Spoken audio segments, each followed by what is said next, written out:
భక్తి మార్గంలోకి వెళ్ళేవాడిని. దాంతోపాటుగా నేను 5వ తరగతి చదివేటప్పుడే చర్చికి వెళ్ళేవాడిని. ఎవరు పిలవకపోయినా సరే చర్చిలో ఏదో చెప్తారన్న విషయం తెలుసుకోవాలని ఒక తపంతో అక్కడ గొరవారెడ్డి గారు అని చెప్పేసి ఒక చర్చి ఉండేది, ఆ చర్చిలోకి వెళ్ళేవాడిని. వాళ్ళు ఒక ఎర్ర బుక్ చిన్న బుక్ కొట్టించి దీన్ని చదువుకోమని చెప్పేవాళ్ళు. దాంట్లో విషయం అయితే ఏం అర్థం కావట్లేదు కానీ ఎంతో కొంత చదువుకోవడం మాత్రం చేసేవాడిని. అట్లాగా ఒక 4 వారాల పాటు అక్కడ వెళ్ళాను.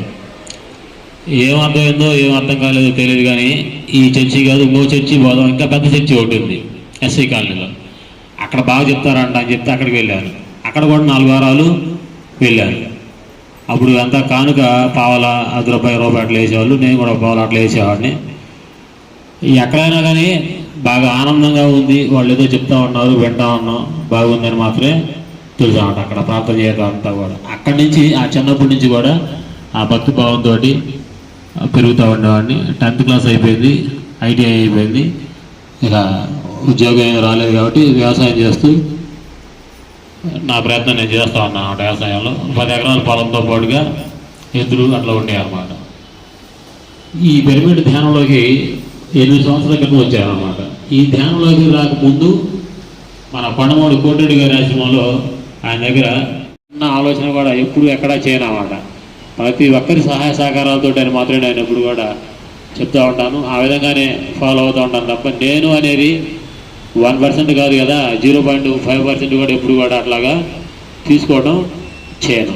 ఎందుకంటే అది నాకు చిన్నప్పటి నుంచి ఆ సేవాభావం ఆ తత్వం అనేది మొదటి నుంచి అలవాటు పడిపోయింది కాబట్టి ఇక దాన్నే కంటిన్యూషన్గా చేసుకుంటా ఈ పొలం పనులు చేసుకుంటా అప్పుడప్పుడు అవకాశం ఉన్నప్పుడు క్లాసులకు వెళ్తూ ఆ పిరమిడ్ నిర్మాణంలో చాలా వంతు బాధ్యతగా నేనే తీసుకోవడం జరుగుతుంది. కన్స్ట్రక్షన్ దగ్గర నుంచి చాలా వరకు ప్రతి విషయంలో కూడా.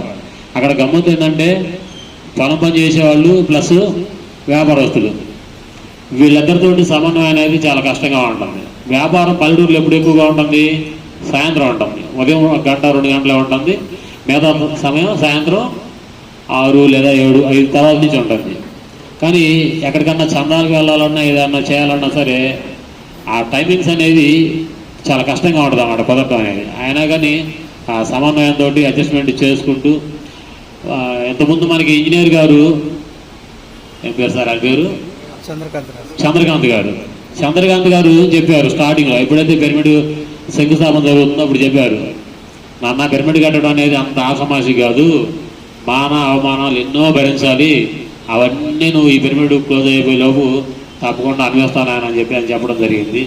దానికి తగ్గట్టుగానే ఎందుకంటే కలెక్షన్కి వెళ్ళినప్పుడు రకరకాలుగా మాటలు వాళ్ళు కూడా వింటానే ఉన్నారు అన్నమాట. అవన్నీ కూడా విని మా టీంలో వాళ్ళు కొంతమంది కలెక్షన్కి రావడం అనేది మానేశారు.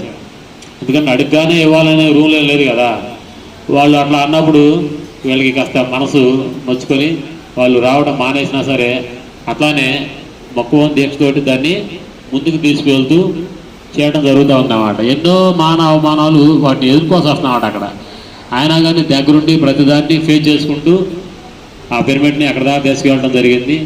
ఇక పిరమిడ్ వర్క్ అయితే ఓన్లీ పెయింట్ మాత్రమే మిగిలింది. పక్కన వెయిటింగ్ హాల్కి పిల్లర్స్ మాత్రం వేయడం జరుగుతుంది అన్నమాట. పిల్లర్స్ పోసాము, దానికి భీములు పోసుకొని స్లాబ్ పోసుకుంటే ఒక ₹3 లక్షలతో అంతటితో అయిపోతుంది. పిరమిడ్ పెయింట్స్ ఇక ఓపెనింగ్ ఖర్చు ఎట్లాగ మొత్తం ఒక ₹7 లక్షల మాత్రం అవుతాయి అన్నమాట. అవన్నీ కూడా తప్పకుండా మన పిరమిడ్ ధ్యాన సహకారంతో మొత్తం కూడా వెళ్ళడం అది ఓపెనింగ్ అయిపోవడం జరుగుతూ ఉంటుంది. మరి ఇంత గొప్ప ధ్యానాన్ని మనందరికీ అందించిన భద్రేజీ గారికి మరి ఒకసారి గట్టిగా ధన్యవాదాలు తెలియజేస్తున్నాను.